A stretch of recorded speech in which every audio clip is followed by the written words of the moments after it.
Sigrid Sepp, esimene start siin Berliinis, 100 meetrit selili tehtud, ajaks 1.05.61. Sekundi kaugusel isiklikust, kuidas ise võimust kommenteerid? Tunne oli päris hea ja esimene pool 31.6, no nii oleks pidanud umbes alustama. Aga ma ei teagi, mis hästi läks.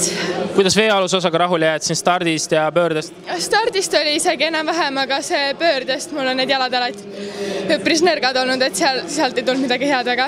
Sinu õde Kätlin kurtis, et lagi on üsna ebamugav siin selilüüjatele. Mida ise ütled selle kohta? On küll väga ebamugav, et soojenduselu siin päris mitu korda ratta, aga õnneks praegu võistlustel nagunii väga ei häirinud. Võib-olla lihtsalt see teadmine, et nagu pead vaatama ja nii segab natuke. Algus oli sul päris hea 31.6 sinu kohta, et kas teine pool läks siis raskeks viimane 15 meetrit eriti?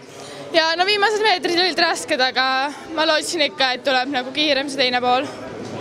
Su esimene pikaraja võistlus siin tiitlikatel, et olid närvis ka ikka enne starti või õde rahustas natuke maha sind?